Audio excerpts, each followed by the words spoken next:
新 CR-V 和 RAV4 的对比。奇骏已经够带了，日系也就剩下它俩好选。价格上，新 CR-V 比老款起步要贵点 ，1.5T 要18到24万多，其中四驱是23到24万 ，RAV4 起步要便宜1万，2.0升是17到22万，四驱起步是21万。不看性能和配置，只看价格的话，你会发现 RAV4 的定价比新 CR-V 要便宜，而且 RAV4 现在有2万块以上的优惠，性价比也非常的明显。但对比同价位车型的配置后，你会发现 CR-V 的性能更好，尺寸更大，各种配置也要更多。所以在 CR-V 出现优惠或者 RAV4 改款之前 ，CR-V 性能和配置更优 ，RAV4 的价格更便宜。好，下面我们来做个具体的对比。尺寸上，新 CR-V 占优，尤其是车长加长了之后，显得就非常的修长。相对而言 ，RAV4 就是比较常规的紧凑级 SUV 的形态。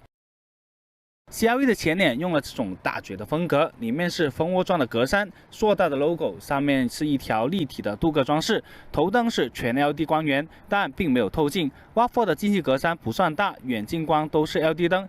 同样也是没有滤镜，而卤素雾灯也独立了出来，它还多几个车头的雷达。长是这一代 CR-V 的主旋律，长车头、长前悬、长车厢、长后车门，还有隐私玻璃。RAV4 的线条更有力量感，同时可以看到它的后车门和后三角窗确实会小一些。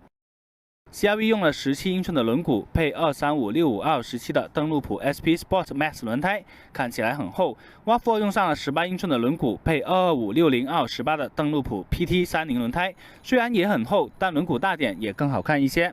CR-V 的外后视镜很宽大，车窗有一圈镀铬装饰，而 RAV4 的外后视镜偏修长，车窗只有上半部分是镀铬，下半部分则是黑色的塑料。RAV4 在低柱的位置还有一条黑色的塑料装饰。那来到车尾 ，CR-V 用了立式的尾灯，底部是塑料包围，有2个排气管装饰。RAV4 是标准的尾灯，底部是银色的包围，以及2个裸露的排气管。单看这个尾部的话呢，我会觉得 CR-V 更精致和考究一点。这个版本大家都没有电尾门，后备箱的容积上虽然 CR-V 有车长的优势，但更多是加在了车头和后排上。所以它的行李箱大小，我觉得和 RAV4 的不相伯仲吧。CR-V 的要比 RAV4 多一个灯光。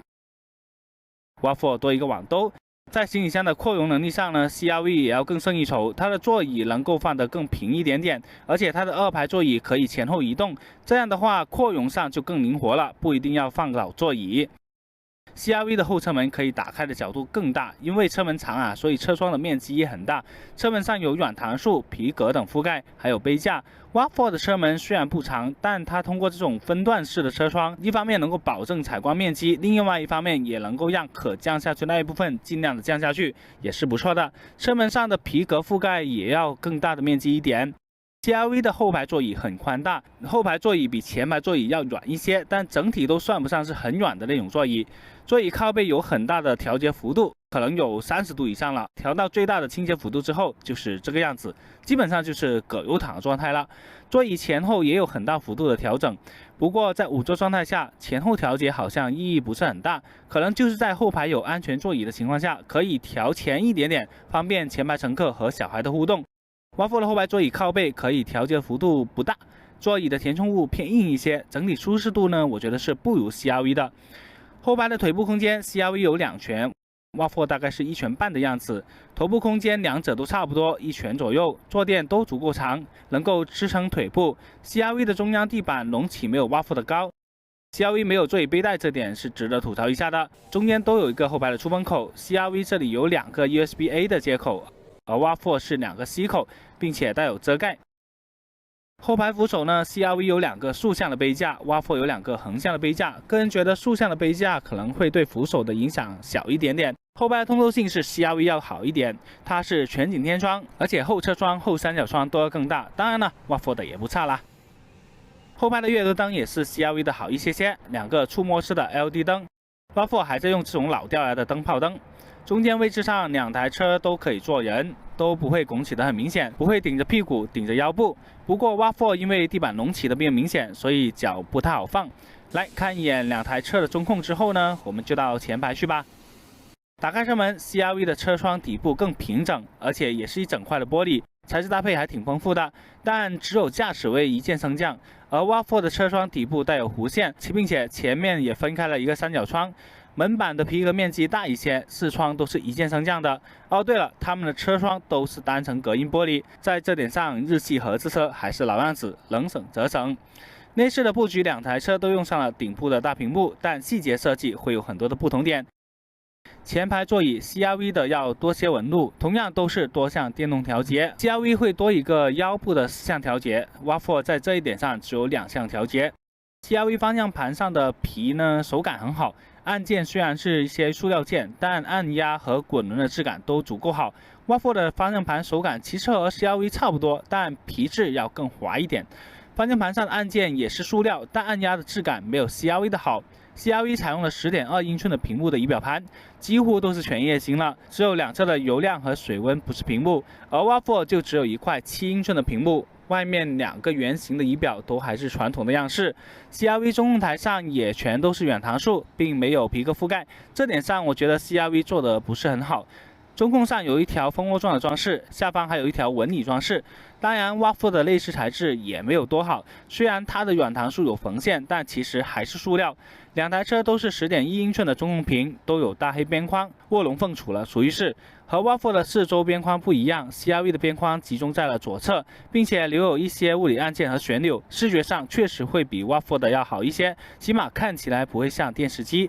下方有3个旋钮，可以控制空调等的东西。上面还有屏幕显示，转动起来会发出哒哒的声音，质感有点像金属。RAV4 则是有2个带有软塑料在上面的旋钮，质感自然会黏一些，没有明显的档位感。RAV4 的这里会多一些按键，但按键的尺寸也会小一点。另外这里也能看到RAV4 会多2个前排座椅加热的功能。CR-V 这里有一个 USB 的数据口，一个 Type-C 的快充口，还有无线充电。RAV4 就只有一个 USB 的数据口，这方面新推出的 CR-V 显然要更加符合潮流。这里的储物格也都要更大一些。两台车的方向杆都设置在了偏右一点，左侧是放了很多按键，都有驾驶模式选择。CR-V 则多一个陡坡缓降的功能。它们的前排杯架也十分雷同，都是嵌入式的设计。CR-V 的扶手箱有一个活动的储物槽，扶手箱的容积还挺大。RAV4 也有储物槽，容积稍稍不如 CR-V 的。不过 RAV4 在副驾的位置还掏出了一个储物槽，方便副驾乘客储物。另外在左侧也有一个储物壳，本田居然在储物空间上输了，不愧是你啊！打败本田的只有丰田了。CR-V 在 A 柱上还有一个喇叭，8个扬声器也比 RAV4 的多2个。两台车正面的视野都差不多，不过 CR-V 的 A 柱倾斜幅度没有 RAV4 的大，盲区稍微会小一点点。配置除了上面提及的东西之外呢 ，CR-V 还多了2个气囊，标配10气囊，比 RAV4 的多3个。辅助驾驶和智能配置上多了盲区影像、并线辅助、车道居中保持、道路交通标识识别、疲劳驾驶提醒、倒车车侧预警等等的功能。CR-V 的车机也搭载了 Honda Connect 3.0， 可以联网和在线 OTA。动力数据呢 ，1.5T 的涡轮增压 CR-V 性能确实要比2.0升自然吸气的 RAV4 要好上不少。RAV4 2.0升的动力可以说只是无欲无求了。经过这么一对比，虽然 RAV4 在大优惠下价格确实比较低，但后排的实用性上、各种配置上还有动力上都要比 CR-V 差上不少。这么一对比，大家其实就知道怎么选了。便宜选 RAV4， 好一点的话就选 CR-V。好，今天的对比摩托车就先到这里了。我是老张，求点赞、求关注、求评论，大家一起来聊车哦。我们下个星期再见，拜拜。